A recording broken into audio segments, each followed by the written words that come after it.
Oh, il y a des empoisonnés, pasteur Kizamina Jean Oscar.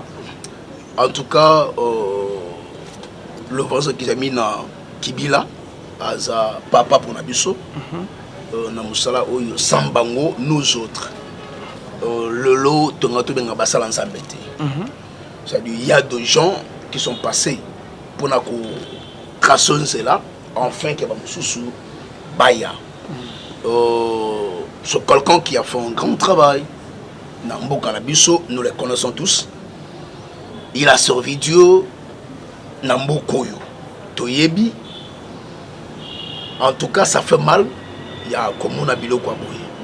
Mais tout ce que moi je sais, c'est que Zamba Zali. Justice en Zambé et Koufité. Zambé a venger. À moi la vengeance et à moi la rétribution. Et Dieu se souviendra de la bonne œuvre naïe et na musala o ya salelié nanza naïe bana babimie belé nanzola naïe ba bongo limitema nanza naïe ba vie et belé eza sauvé et pour cela Zambé akotikaye kimyate nous sommes de cœur avec lui et Zambé yamawa pensamba bikamwa akosala ebikamo kobosala te papa olbaka chaque fois que si ton Dieu est mort et c'est le mien, nous en savons que ton Dieu n'est pas mort, ton Dieu est vivant et ton Dieu agira. Affaire il y a poison tout comme pour moi pipa ba pasteur so pe ba bengisi na ba église ba komo me ba micro na bango moko c'est que poison eza na kati église pe ba baninga na baonde bazo tchela baninga ba poison ou comment ba to komo ba pasteur bazo me ba micro na bango etikaka to komo monte azo me pe na kit na moko na cher na moko na avanter. Ouais mais nani ndeko Patrice ngoy musoko ayembango à l'époque ayembia lobi dans l'église dans le monde je l'ai trouvé dans l'église et l'église je l'ai trouvé dans le monde ayemba confusion nous en savons tous. Shalom, shalom, shalom, bien-aimés dans le Seigneur. Un grand merci na binonion Stubozo la nabiso de partout. Bonzambe na bonzambe lola ezo futa simana to ya koloba kenzamba boto kwaye. Le soir finalement ça zo ça biso na émission le rien que la vérité to solo la masolo ya moi minge bele koleka. Merci na binonion Stubozo na biso. Là je vois notre papa pasteur Fezami Sia. La bouche autorisée de l'Éternel depuis Zurich, qui a filé mon koya motema. Il y a bivence de homo depuis Londres, pena maman Gisèle, Louke lo motema papa Emmanuel, na Boston, maman mami motema papa Blaise Mbunganzama Lola Amonabino. Bonzambe, na bonzambe.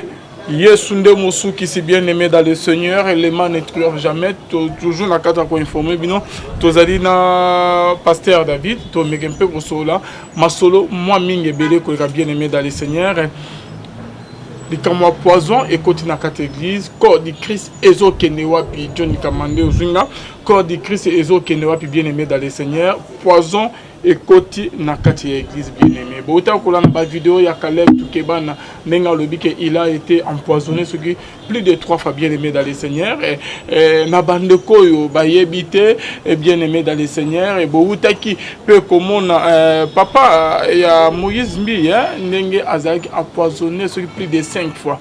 Motema mabe wutu api likambo ya poison bien-aimé dans le Seigneur et l'évangéliste international Kizamina Kibila Jean Oscar, l'homme de feu bien-aimé dans le Seigneur, Azalipe empoisonné. Bananyango baza sima poisonné, bananyango ba empoisonné papa pasteur Kizamina Kibila bien-aimé dans le Seigneur, banan bazo lukaliwa ya papa bien-aimé dans na musala papa sali na musala papa zo sala Jean Oscar Kizamina Kibila bien-aimé na mupepe munguya oyo ke papa a travaillé na corps du Christ bien-aimé asaleli nzambe mingi pe azokoba toujours na kosala dans nzambe mais pourquoi mokili bazo lukaliwa na et pourquoi bacheli papa Kizamina poison je crois que c'est pas pour la première fois hein ezali justice je me en écoulé je crois papa a été empoisonné na monaki ba bilili ndenga bana ko sanza makila mais na minute au papa a été terrassé par la maladie ba tcheli sous poison bana nyo baza sima ya poison et côté na kati ya église tozo ki malibanda tozo trouver na kati église au Congo ezo kende wapi bien aimé dans le Seigneur tozo kende wapi tozali na moko ya ba pasteur David Poutou Kenga. C'est avec lui que ton mec un peu kosola. Shalom l'homme de Dieu. Shalom papa Alvin. Bonne santé. Nzamba sobatela ça va. Ça va, merci beaucoup Lilo ban na bandeko bazolanda o. Peuple de Dieu, Nzamba pambola biso, je suis encore ravi à kutana na biso sous nanzela et Amérique. Tu kan Nzamba mawa, Nzambe abolamu, asala biso bolamu. Merci beaucoup. OK. L'homme de Dieu, on a déjà introduction nanga. Oui. Poison écoute na kate église. Au mondeni papa nanga yi. Ouais, Lilo ban on a pasteur o yazali a poisonner pasteur Kizamina Jean Oscar.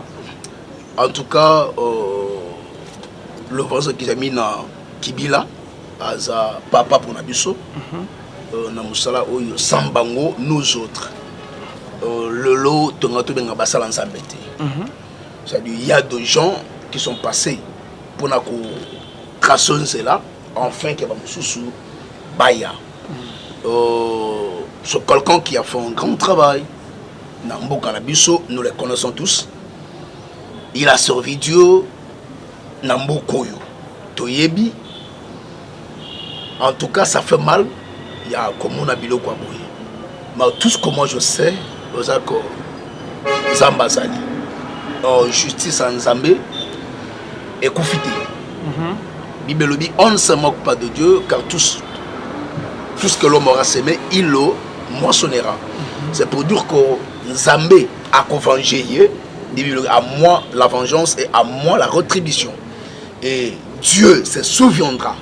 Na ba bonne œuvre naye et na musala o ya salelié nanza naye bana babimi ebele nanzola naye ba bongo limitema nanza naye ba vie ebele eza sauvé et pour cela Zambé akotikaye kimiate. Nous sommes de cœur avec lui et Zambé yamawa pe nzamba bikamwa akosala ebikama ko bosala te papa olbaka chaque fois que si ton Dieu est mort et c'est le mien. Nous en savons que ton Dieu n'est pas mort, ton Dieu est vivant et ton Dieu agira. Merci Nzamba. OK, poison na kati église ya Congo papa. Ouais papa Alvinso, c'est pas et le moko ya aucun moi non. C'est une chose où ils ont rédigé na beaucoup de références na biso Biblia et nous en savons tous que Yesu Moko a parlé sur ça, a prié, beaucoup viendront à mon nom, parleront à mon nom, feront des miracles plus que moi. Parfois, mais cause à la yangaïté, c'est tout à fait normal. Nous en savons aussi, les CCA livré na blé, na kata Bible. Et nous sommes dans ce temps-là, et c'est tout à fait normal que Makambo yo et Botama, na kata corps du Christ, c'est pas une chose autre à la surprise Nayango, cela a été déjà bien prédit dans la Bible, dans la prophétie biblique, et l'autre aujourd'hui vivre réalité wana ma yango petende ko lemisa musala nzambe et salema musala nzambe et continuer. Donc Dieu est vivant et son œuvre restera toujours en vie et à suscitaka toujours batu pour continuer mission wana. Quand bien même il y aura ceux-là qui vont s'opposer, la force de Dieu reste à la hauteur. Merci beaucoup. Mais papa David, affaire il y a poison, tout comme pour moi plus pas pasteur sur pe ba bengisi na ba église, ba comme mais ba micro na bango moko c'est que poison eza na kati église pe ba ninga na ba onde bazo tchela ba ninga ba poison ou comment. Ba to comme ba pasteur bazo mais ba micro na ba etikaka to moment azo mais pe na kit na moko na cher na moko na avanter. Ouais mais nani ndeko Patrice ngoy musoko ayembango à l'époque. Ayembia lobby dans l'église, dans le monde, je le trouvais dans l'église, et l'église, je le trouvais dans le monde. Ayemba confusion, nous en savons tous. Yango, et Ayemba Yango, tout yebi na yebi sembwanati. Osomwa, il avait parlé, en réalité, Oyo, et Kotaki, Lelote, et Kotaki Kala, Nakatu, il y a église. Mais ce qu'on a problème est ça. Aujourd'hui, les gens pensent que c'est Dieu qui protège, c'est Dieu qui garde. Nous autres, en 2017, 2017, 2016, 2017. Je vais t'empoisonner. Il y a deux témoins. Nasanza Makila, Makila Bangala Matou et Bangala Zolo. Mais nous sommes en vie. On se montre. Papa Alvin, les gens doivent apprendre une chose. Que si l'Éternel ne veille sur une vie, attends mi bateli ndenge nini musala mpunda. On se montre. Na otu récemment na Ost bakanga kingai et papa Adolf. Bato bazo bomaka ba tout mona ba vidéo tout ça. Bakanga entre Kanyabayonga na Kiwanja na parc Virunga. On a exterminé 10 personnes. On a retenu 3 personnes et on a libéré 4 personnes. Basimisato Mobali Moko, Ganagi Nakati. Vous pensez que Oba Koufaki na l'équipe on a santo? Impossible. Et na l'équipe bango na Kitoko na Mayele na nini? Impossible. Sur la grâce de Dieu. Quand Dieu décide qui partir, Ata Osali Kis Okende. Mais quand Dieu dit Okende te, Ata Botu Basangani Ndenge nini Okende te. La force du mal est que j'aime qu'au trophée Liboso il y a Makasa Nzambe. Dieu reste dans sa force, dans sa vigueur pour imposer sa volonté. Personne ne peut ôter la vie d'une personne ce qui Nzambe a se décider sur Yangote. Oui, on doit jouer à la prudence, à la vigilance. Le Kolabatoko s'est protégé, oui, mais la garantie revient à Dieu. Mais papa David, et pourquoi toujours exercer entre vous les pasteurs Bozo Missan et Mabé? Cela est dû à quoi? Bino Bozo c'est l'Anzami. Ce qu'Otangi Jérémie 17 verset 9 Bible dit, le cœur de l'homme est tortueux par le tout et il est méchant. Qui peut le connaître? Papa Alvin, la chrétienté c'est pas le fait yakola ta veste au col. La chrétienté c'est pas le fait à simba micro. La chrétienté, ce n'est pas le fait qu'il y a la Bible dans l'IPK, non, ce n'est pas ça la chrétienté. Beaucoup se cachent derrière ces mots chrétiens. Et à l'intérieur, ils ne le sont pas. La chrétienté, c'est toute une vie. C'est une mode de vie. C'est un comportement. Il y a un zomona. Dans Jean 4, Bible le dit, Jésus liboso puis à côté femme samaritaine. Puis à Jacob, à Saint-Yemaï.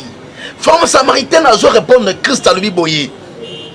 Alobi, biso, bayuda, nabino teo kanaka, te, biso ba samaria na bayuda teo kanaka te. Ndeni okosenga ngai mai. Oh, ce qu'on a ndengo bien, au moins que Yesu abaki na moi sauter kala muyuda. Mais comment est-ce que la femme a su que Christ était juif? Les Juifs ont leur culture. Les Juifs ont leur civilisation. Ils ont leur manière de parler, leur manière de marcher, leur manière de faire. La chrétienté, c'est toute une vie, c'est une mode de vie, c'est une civilisation. Être chrétien, ce n'est pas l'apparence que nous donnons, non, c'est la vie que nous menons. Et actuellement, dans la chose de Dieu, les loups se sont déguisés en brebis. C'est là où maintenant Mabé est Koti. C'est pas tout celui qui se dit apôtre, pasteur, prophète, évangéliste, docteur. Non. On se montre. L'obi to kina bato banayi na balabala. Otie le boko atali après dire avenir na yo. Le lo bazawapi. Bato na balabala te. Ils sont dans l'église. Bato te asango malam. Vous allez me dire que c'est le pasteur? Non. On se montre. Des places où maintenant tout comme mélangé, on ne se plie. À qui c'est confié, à qui c'est donné. Que Dieu m'excuse. Actuellement je dis mal. Parfois, je dis mal. Pourquoi? On se montre. On connaît beaucoup de vérité, beaucoup de réalité. Il y a beaucoup de vérités, beaucoup de réalités qui sont cachées. Lesquelles? L'élo église ensemble, je dois être clair avec le peuple de Dieu. Parce que beaucoup, manigance na katabaji oy. L'élo, musala nzambe, ban nzambe. Tomi pesate parce que quelqu'un prétend être sérieux, honnête. Non. Dieu doit te convaincre que Landa Moutoy, ou avant de faire pas Moutou, soit un cobon de la Ming. Il y a des gens comme nous aussi aujourd'hui. On a eu, on était auprès d'eux, on a vécu avec, on a marché avec, on a servi auprès d'eux. Mais aujourd'hui, parfois, on se dit, est-ce que elles ont vrai corps? Tout est à place là. Donc, les gens doivent comprendre une chose. Makamwe belé comme caché nasi makombo Yesu. Et surtout que nous sommes au temps de la fin.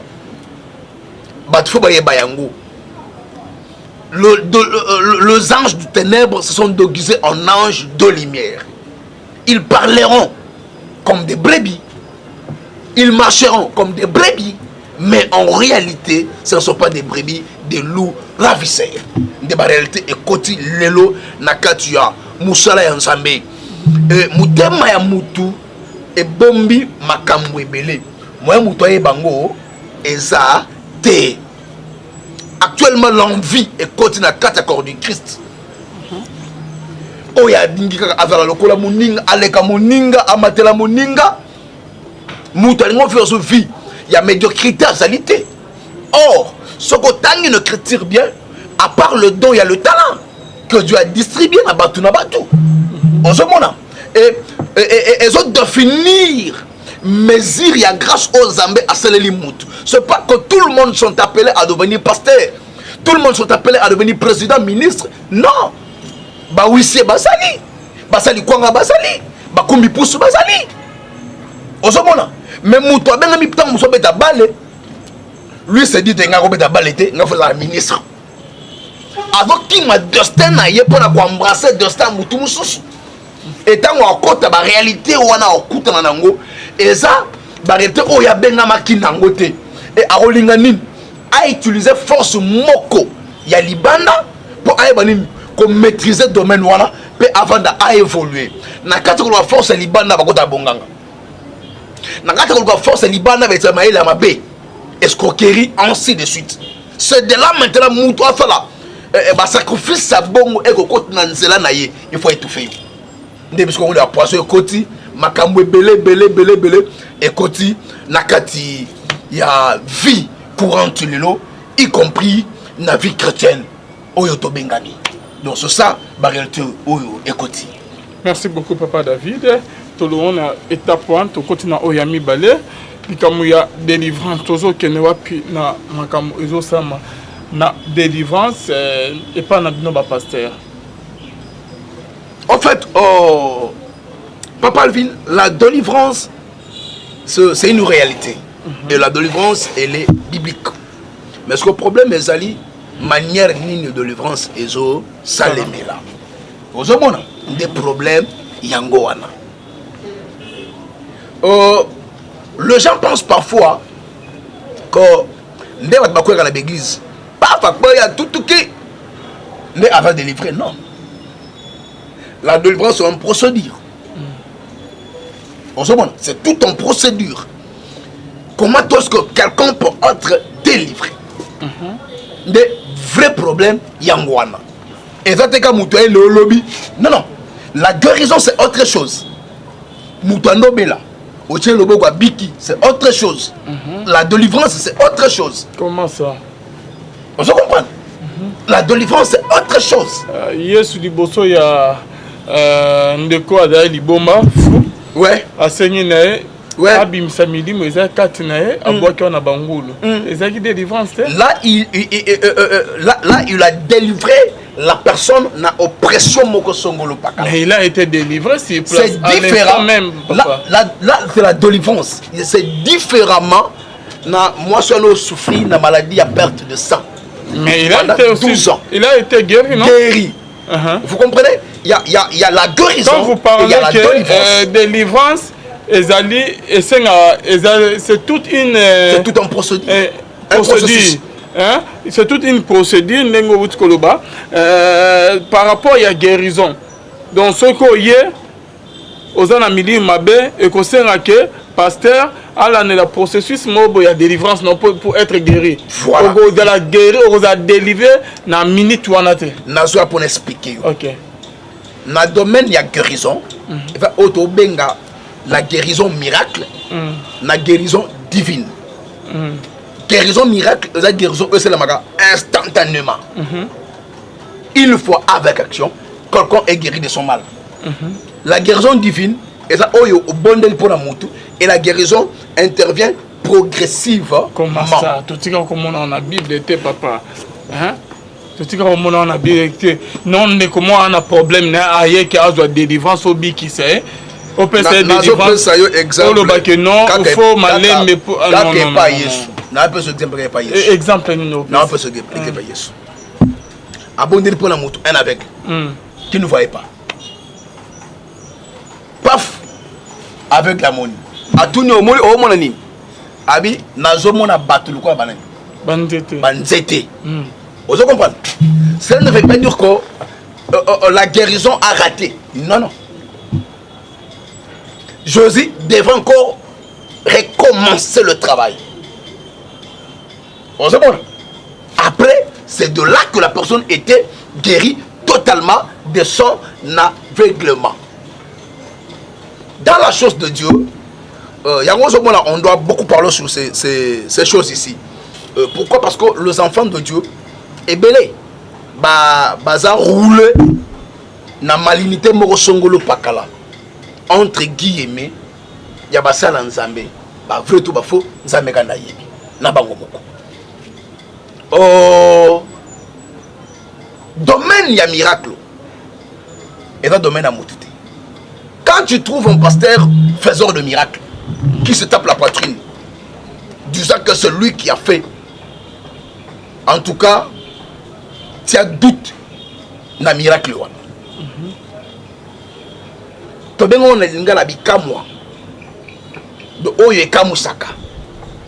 Même la personne auteur, il y a production en miracle. Je ne sais pas si les hommes de Dieu peuvent me contredire. Tant que de la peau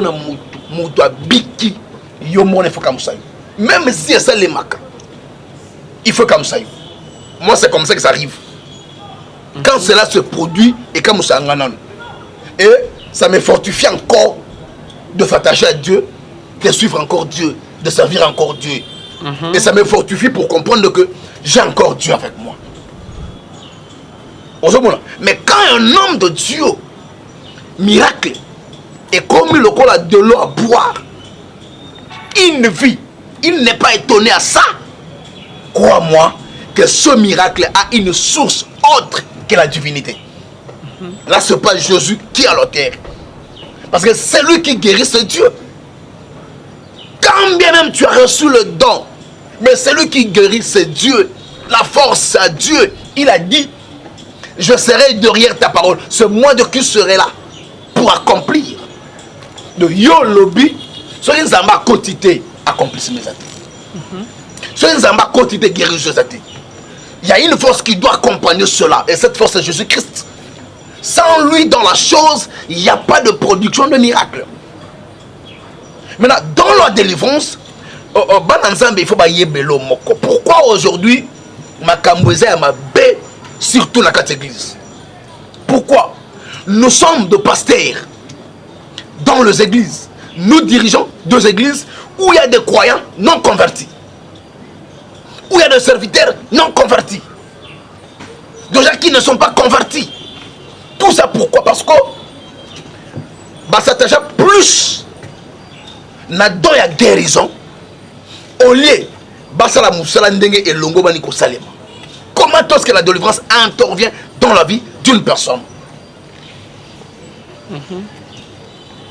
Bayambaka mutu l'église. Soit mbi mutu l'église. Il faut oyeba appartenance na ye. Où est-ce qu'il appartient? Écriture le dit à tous ceux qui l'ont reçu, il leur a donné le pouvoir de devenir enfants de Dieu. Il faut d'abord savoir est-ce que la personne a reçu Christ comme Seigneur et Sauveur ou pas. Mais nous sommes là, dans l'assemblée, où nous avons des serviteurs, nous avons des croyants qui n'ont jamais reçu Christ comme Seigneur et Sauveur. Et tous ces gens-là sont au service de Dieu. Ils servent Dieu. Ils sont dans le choral. Ils sont dans l'évangélisation. Ils sont dans la modération. Et plus loin même, c'est que grave. Et d'autres sont de pasteurs qui servent Dieu, qui n'ont jamais été délivrés. Comme conséquence, vous allez trouver en cachette la vie qu'ils menaient dans Bazalaka Nangambo et Bazo Menango en cachette dans le corps du Christ. C'est-à-dire, toute vie a débauche au Bazalaka Nango avant Bazala. Bano servir Dieu, bano servir Nzambe et Bazanango en cachette. Na katuela Nzambe. Tout ça pourquoi? Parce que ils sont venus à l'église, on n'a pas eu le temps. Il y a Rosala Moussala ou Longo Banaki. Et pas, il y a Basala Nzambe. Ce de-là, Oyo Makambu, et ce qu'on m'a dit, ce de-là, Oyo Mbilinga, Bosoto, et continue à Katuya. Œuvre Nzambe, dans l'église corps du Christ. Or, la délivrance, comme je le disais, c'est tout un processus. C'est-à-dire, première étape, quand vous recevez quelqu'un dans l'église, il faut d'abord chercher à savoir son appartenance. Est-ce que la personne appartient à Christ ou pas? Est-ce que la personne a reçu Christ comme Seigneur et Sauveur ou pas? C'est de là où il y a de grands problèmes. Bonjour, c'est de là où il y a de grands problèmes. Bible le dit, si les fils de l'homme vous affranchissent, vous serez réellement libre, c'est-à-dire totalement libre. Si le fils de l'homme, si Christ vous affranchit, c'est-à-dire si Christ vous libère, vous délivre, vous serez totalement délivré. Mais pourquoi est-ce que Boga délivrer Moutou? Nous sommes en délivrance. Moutou abigi na madi bo songolo mais Mouté mamabe Moutou abigi na ngote. Pourquoi alors? Si réellement cette personne est délivrée. Or la délivrance c'est tout un état. Mais Moutou a délivré kaka. Ote miam nde limwaki. Parce que moko songolo pakala nde longwaki. Mais Mouté mamabe et l'ongouté. Pour Nani. On se comprend. Il y a une différence entre la guérison et la délivrance. La guérison est incluse dans la délivrance. Mais dans la guérison, il n'y a pas la délivrance. Il y a peut-être une portion. Mais pas la totalité de la délivrance. Comment toute cette délivrance est fait les manavis, il y a mon Christ. Première étape. Quand quelqu'un arrive de la vie sur l'appartenance, est-ce qu'il y a un Christ toté? Soit il y a un Christ toté, et l'eau est bosso, et ça il y a Moutouana, Yesu Christo, le col en colo, pe mo biki sinaye. Ayambie, il y a les bosso. Yami balé. Comme Moutouana va affermissement, il y a baptême. Parler sur le 4 lois spirituel. Tant que tu comprendre le baptême, c'est de là que tu as dit na ebale. Qu'est-ce que tu bâtis ça na kombo Yesu. Après qu'on soit baptême avant qu'on soit baptême na ba fermissement. Nde ego surgit étape auto benga entretien pastoral. C'est-à-dire mutuna mosala nzambe. Wana maintenant ndeko ako le kana auto benga kirdam, c'est-à-dire alors tout bela vinaye. Bible le dit, celui qui cache ses transgressions ne prospère point, mais celui qui les avoue et le délaisse obtient la miséricorde. ne toleki maintenant étape ya cure d'âme. So de là maintenant mutu ko tubela nazalaka ndoki na pimbwaka na butu nalaka batu somi ozomona mutu atubela mabe na ye ana volontaire oseni ya kotika na longola bazemi autant na boma mutu boye na yiba boye na sala boye na sala boye na sala boye ozomona tango mutu atubeli nde maintenant mosala nzambe akosala siko prière likola mutu wana kosengela ye mawa epa nzambe. Jacques alobi yango la prière de la foi sauvera les malades même s'ils ont commis des péchés leur seront pardonnés. Ce drame maintenant on va prier pour la mutu après ndebolekini ce qu'on a baptême olekini mutu baptême wana soki aza non converti ayamba yesuti bolekini ya baptême ayambi kolo yesu lokola mobikisi lokola nkolo mobikisi na ye nde à partir wana kobima na baptême nde maintenant boleka na orientation prophétique s'il est appelé à servir Dieu ou pas. S'il est appelé à servir Dieu, nde boko orienté maintenant dans l'affermissement moussous, quand nous sommes en modération, il y a gagner d'âme, il y a intercession, ainsi de suite. Alors, ce qui moutoua c'est un Yesu et que Azomi n'a pas si moko songolo pakala. Et ça, on le qui n'a moutoua un chrétien pastoral. Moutoua toubeli mabe naye. Parce que ce qu'on a dit dans Jean chapitre 9, au moins aveugle de naissance. Badisi batuni yesu question. Ma benine mouto asali po abotama aveugle. Est-ce que ça ma benaye ya liboso? Ma be ya baboti ne sali ya botama aveugle. Par là Jésus répondit. Et ça ma benaye kakate, ma be ya baboti te, mais likambo ya oyoyo et ça que nzambe yelo binkembo sanini etalisama. Souffrance non son na scène moy il y a trois causes. Cause liboso mabe a mutuye moko. Cause mibale makila otobimeli ya libota. Ndongo moni ezoloba nos pères ont mangé du raisin et ne sont plus là, mais c'est nous les enfants qui avons le dent engagé. Cause misatu nzambe ye moko ezala batu oyo. Nzambe ye moko azala batu oyo ye moko atena ita moko songolo pakala. Pour la sima a éclaté gloire na ye. On se mona tout on a deux kawana mabe ya mutu to mabe ya famille. C'est pour nous que il y a beaucoup de gens bazaba auteur ya pasi oyo e comme là-bas et ba mususu eza lié na ba alliance o ba traita, c'est-à-dire alliance makila beska uteli beska bimeli. Comment est-ce que Moutouye Moko a coqué comme il côte ça n'a pas na etamboli na elobeli? Il y a de ceux-là qui ont trop tôt des alliances sans pourtant savoir qu'il va traiter d'alliance par ignorance. Et les lois vont peiner,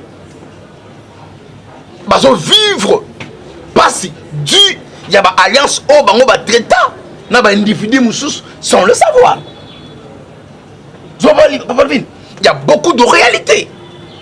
Alors, il faut avoir temps de soigner moutouana. Ayeba, nini oyezo lega na vie ya moutouana. Pour toyeba nini ya orienter moutou enfin que azwa bon sominayi. Mais ce n'est pas autrement que moutouana maman ba l'église c'est pas la moko. Non. Et au moins la vie ya moutouana elle a changé té. Elle a changé de délivrance et ça na principe nango na modèle na règle nango à suivre. On se demande quand bien même Dieu est souverain, il fait ce qu'il lui semble bon à faire. Oui, Dieu peut intervenir. Il y a un big samoutou, c'est la volonté naïe. Mais c'est pas que Dieu reste dans le même système, non. Mais tant pis, il est toujours le même papa. Oh, il y a apôtre. Il a toujours même Zambé qui a aussi la paix. Tout le monde a apôtre. Il a sa délivrance à l'instant même, papa. Oh, il y a bino et comme Zambé na bino azo salate. Bon, moi, qui me laisse mais processus ou comment? Je suis en train de parler sur la guérison et la délivrance. La délivrance. La délivrance c'est autre chose. J'insiste, c'est autre chose. Que non, il y a ça ce qu'on appelle dans la Bible les non-dits de la Bible. Nous parlons de ce que la Bible a écrit. Nazoya, pour expliquer en gros, très très bien.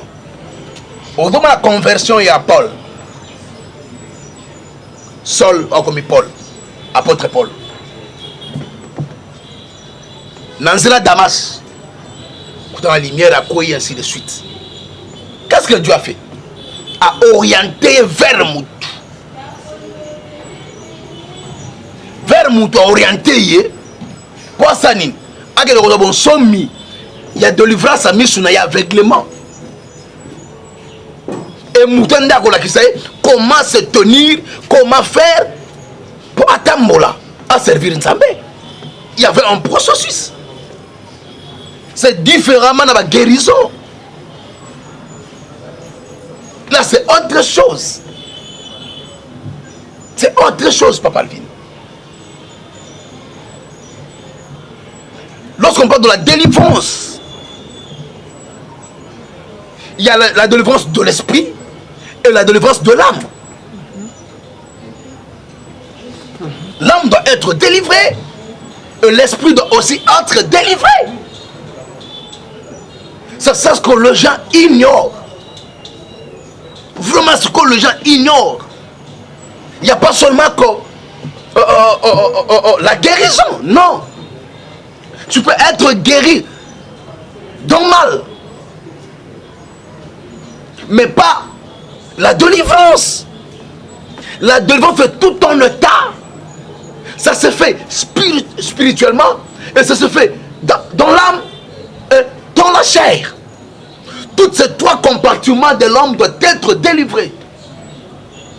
Ça se diffère de la guérison. La guérison, c'est toute une partie, un compartiment qui peut subir cette guérison. Oh, lorsqu'on est délivré, son âme doit être délivrée. Son esprit doit être délivré. Et sa chair doit être délivrée.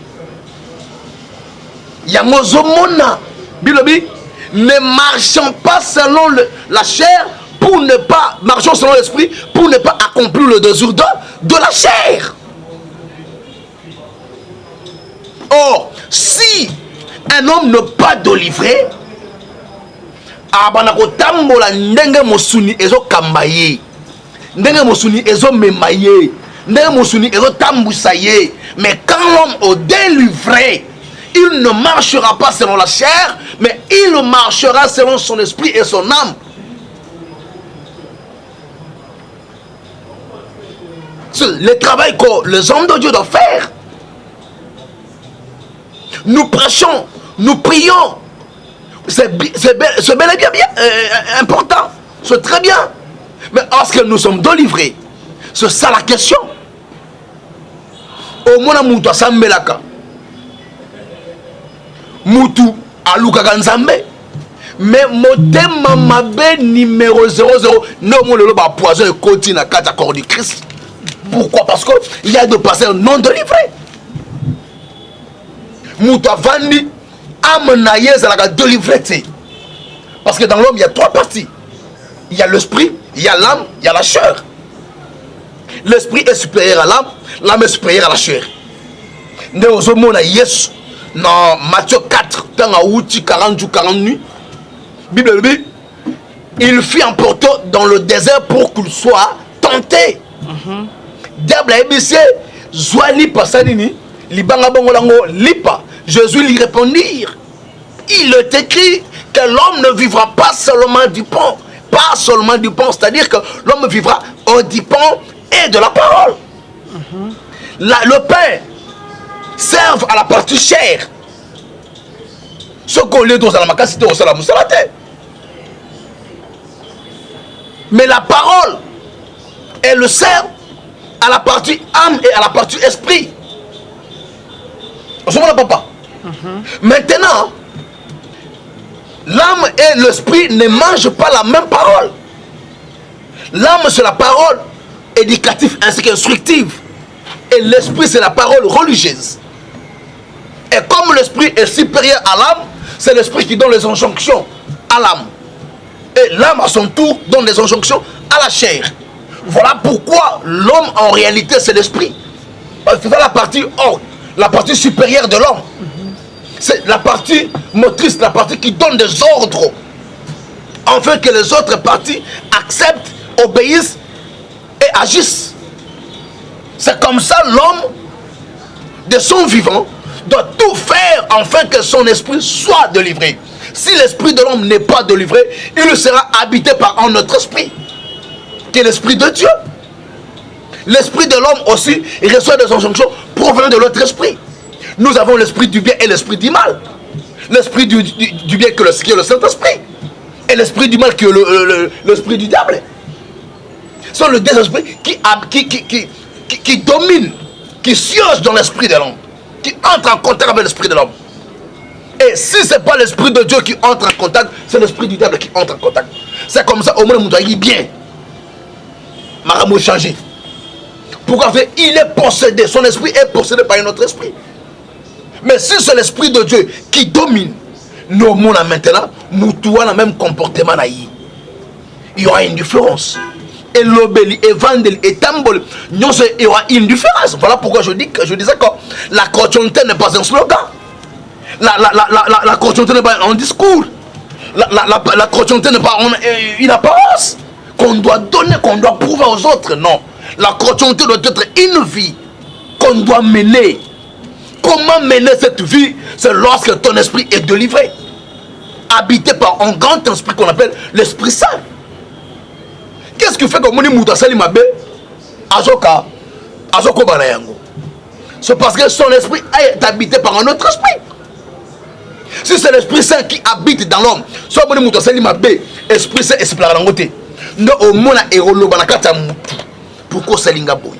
De mutayo qui amertime moko boy, aoki mawa, aoki pasi moko komate la kata mutema. Pourquoi au salinga boy? Omoni mutu a dégoûté ma béwana.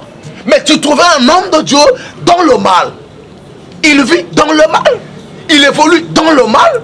À son capacité, comprenez directement qu'il n'est pas habité par le Saint-Esprit. C'est un autre esprit qui les conduit.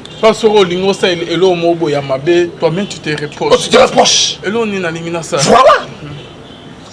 C'est comme ça. Voilà pourquoi on est en train de parler sur la délivrance. La délivrance ne doit pas être partielle. Lorsque la délivrance est partielle, c'est alors qu'on parle de la guérison. La délivrance doit être totale. Donc, on a une maladie qui dérange la santé. Au bala au botate. Au coup toujours na bamibel mo ba aventurier aux autres calibal aux toujours célibat. Chômage et la tuyo. Ba problème est belé. Au roluka guérison to délivrance. Nazoya. O tangu ndebilo o ebomi église ya moyo. Libala. Mosala santé et kota ngano na lola te. Voyage à Poto. Et quand ça mutu moko te na lola. So ozangi Apocalypse 22. Et lobi dehors les achanteurs, les impudiques, les alcooliques, ainsi de suite. On se bon. Biloko na nyonso wana et quand ça mutu moko te na bokonza likolo. So Valvin. Lelo bana nzambe église et va viser sur l'essentialité. On va viser la futilité. Non. Tant que tu as qu'on se le dise, il y a un peu de mais après un temps, tu l'as dit en haut. Il y a un temps pour toutes choses. Ce qui est précieux c'est le royaume de cieux. Bible nous dit, cherchons premièrement le royaume de cieux et les autres nous seront donnés par-dessus. Ce que l'on doit chercher, c'est ça. Or, la délivrance, en réalité, est qu'on peut s'allier aux Zoluka. Pourquoi? Parce que qui doit être délivré? C'est celui qui est possédé. Quand on sait que Moutema Mabe est maladie, est maladie, est bondoki. C'est tout ton esprit et qu'on vanda na Moutema wana. Orgueil, tout ça. On sait pas. C'est tout ton esprit et qu'on vanda na katia am ya mutu. Kindumba pe na am ya mutu. Cupidité na am ya mutu. Orgueil. Ce sont des malades, ce sont des esprits. Ok. On sait pas. Ce sont des esprits qui doivent être délivrés. Qui doivent être délivrés. Et il y a âme. Parce que âme de siège à conscience ezali. Parce que maïla bon moto, la raison, il y a moto vandi. Là où l'homme prend des décisions, il y a ma bête et ma lame.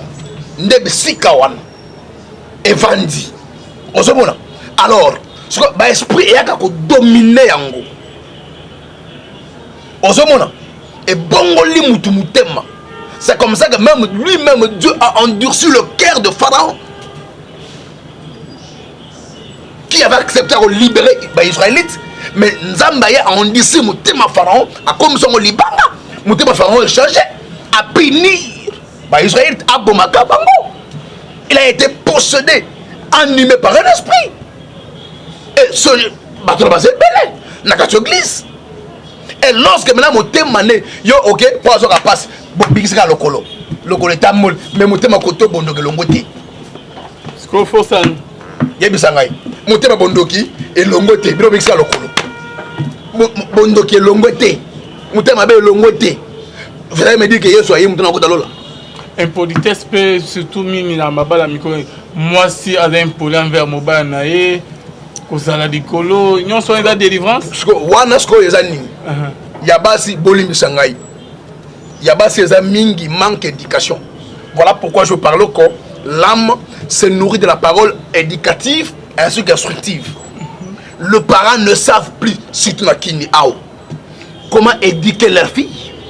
ezala na poto ko baka na kinte ouais na poto za na poto za mot de vie na bango na poto kuna déjà gouvernement yango eza délivrance gouvernement kuna yango c'est normal eza délivrance non oh c'est pas normal. Pourquoi? Parce que Bible les autres tout en étant chrétien ou chrétien, nous sommes soumis à la loi qui nous régit tous, c'est la loi de Dieu. Or Nakatia Makomia Nzambe pour la zone Bamouti. Christ est le chef du mari. Et le mari est le chef de son épouse. C'est pas moi sur l'écriture. Mais quand déjà une femme insolente, une femme qui n'obéit pas, qui ne respecte pas son mari, le mondialisation est qu'on dit tina ba couple. Ozomona bon ti valeur ko di ti na mabala ça parce que je beaucoup parler dessus et c'est ça qui a fait que les autres toi divorce est exagéré babala les après des jours bakabani ce que délivrance et Seigneur paix délivrance. Voilà, lorsque je parle sur la délivrance, je ne voulais pas parler sur la guérison parce que la guérison, c'est une partie de l'homme qui est libéré. Mais la délivrance, c'est l'entièreté de l'homme. C'est quoi la délivrance au Christ? En fait, je serai bref pour expliquer. La délivrance, c'est le fait de libérer une personne. Or, lorsqu'on peut libérer une personne, la personne est un composant de 3 compartiments. Il y a l'esprit, il y a l'âme, il y a la chair. Le fait de libérer la personne du mal, ou du malin. Au monde, il a été possédé, dominé par ce mal. Le fait qu'on libéré Yekuna, c'est ça la délivrance. Il est délivré du mal. Au monde, papa. Si Koyo, que libérer la personne, ce n'est pas un enveloppe seulement. Non. Il y a 3 corps. Il y a ce corps qu'on appelle chair, il y a ce corps qu'on appelle âme, il y a ce corps qu'on appelle esprit, qui font la personne. Alors s'il faut délivrer la personne, on doit libérer tous ces 3 compartiments. On se voit, tous ces 3 compartiments. Il y a un moment où on va défendre son côté, tu libères l'esprit d'ailleurs. C'est passé et ça bloque quelque part. On se voit. Maintenant, nakambo yo église et sur pendant tant qu'il y a ça là. Au comment la mouton dans la porte ne pas dans la porte na boy. Mouton la porte muso qui ça awo. Amata mbo ta musumboka ya cela fin ta passé. Mais à la porte alors daga ndoto ana mbandaka. Ana ingende. Ah si ça déjà classe à l'autre à l'autre toujours. Ah dans uniforme. Attends toujours. Donc ça comprend. Donc cette personne est liée. Son esprit est lié quelque part. À Kabwana na mobile moto moi à l'autre. À l'autre aga basanaï. On comprend. Donc l'esprit de cet homme ou de cette femme est lié na mboka na bango. Est lié na famille, est lié na mobile mo songolo pakala moi songo pakala. Batala kinaï. Na ko pas exemple il y a un pasteur, un prophète que oyebi bien autant comme on est awate son ami ou il n'est pas prophète bureau. Voilà la lingua là. Avec une fiancée naïe. Papa au Kabwana. Bakabwana. Suite qui est fiancé, attends le mabé. Mais alingara mon seul makasi. Et s'il a joué fiancé moussous, à quel peu après doté. Mais ceux qui a l'ali à l'autre gaga, bah dans la fiancée ne wana. Au Bakabwana. Je moussous avant de savoir ah. D'avouer Miko. Sur la note de gaga, fiancé boy.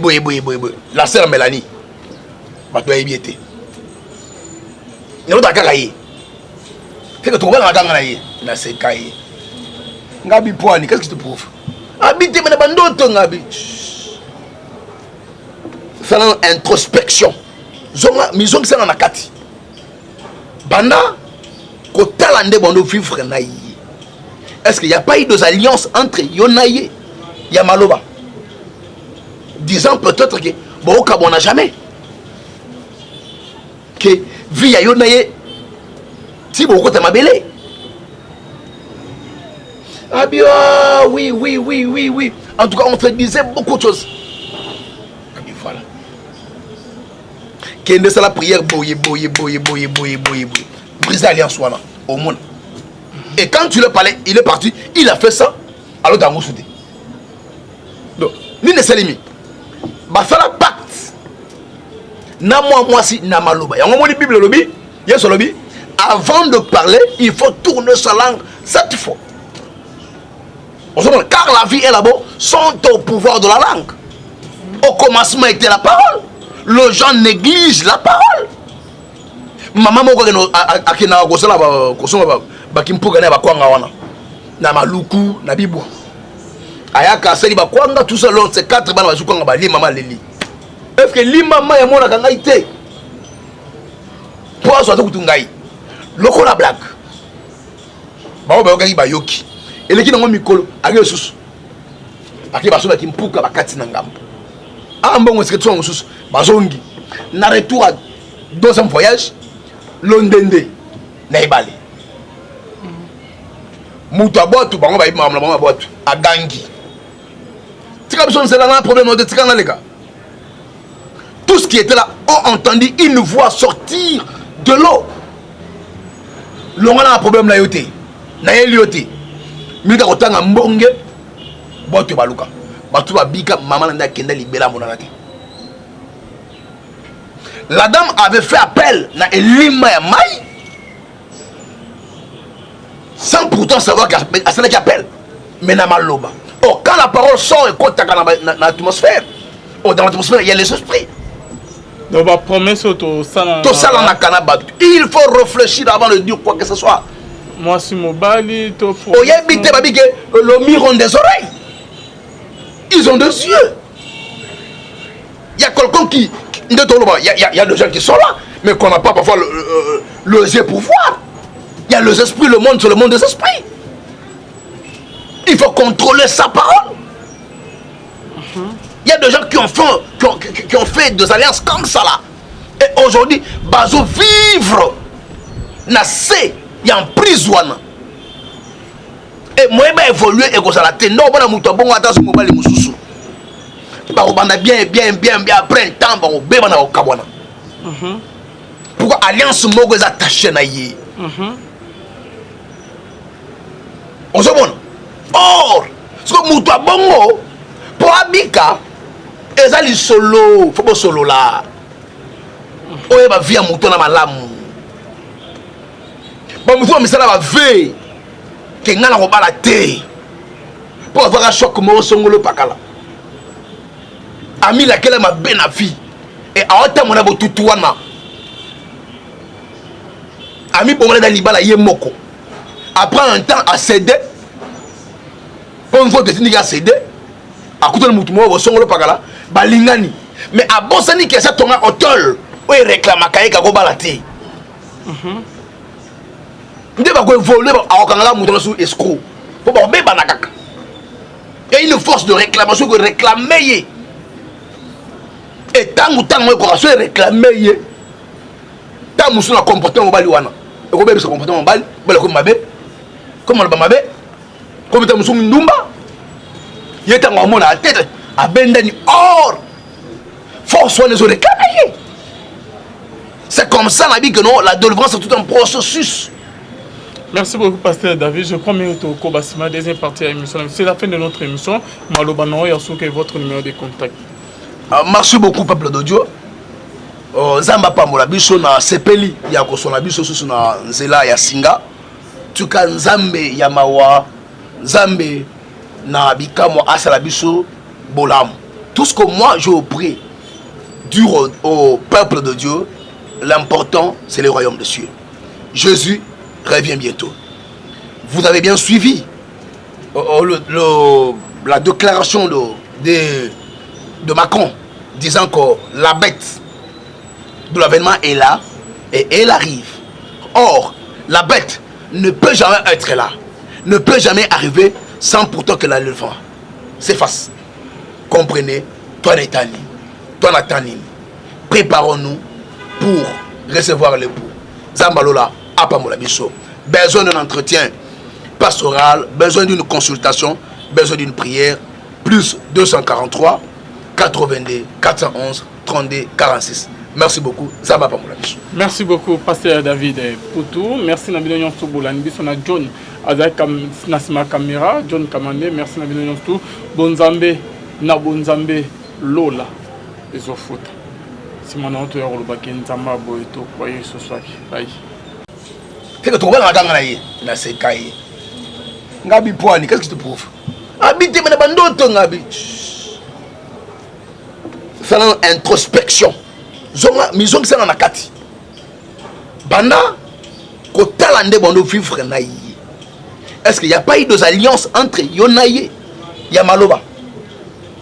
Disant peut-être que Boka bon n'a jamais. Que via Yonaye si beaucoup t'as mabélé. Ah bien, oui. En tout cas, on te disait beaucoup de choses. Ah bien, voilà. Qu'est-ce que c'est la prière? Boye. Briser l'alliance au monde. Et quand tu le parlais, il est parti, il a fait ça. Alors dans mon soutien. Donc, ni ne s'alimi. Bah, ça la pacte. Na moi si, na maloba. Y'a un moment de Bible lobby. Y'a ce lobby. Avant de parler, il faut tourner sa langue 7 fois. Car la vie et la mort sont au pouvoir de la langue. Au commencement était la parole. Les gens négligent la parole. Maman moko akina kosala bakimpuka na bakwanga wana. na maluku na bibwa ayaka sali ba kwanga tout seul c'est 4 bana bazukanga ba lima maleli est-ce que lima ma ya mona kanga ite pour aso kutungai loko la blague ba ba ngai ba yoki eleki nango mikolo age susu ake baso ba kimpuka bakati na ngambo ambongo c'est que tu susu bazongi na retour à deuxième voyage londende na ibale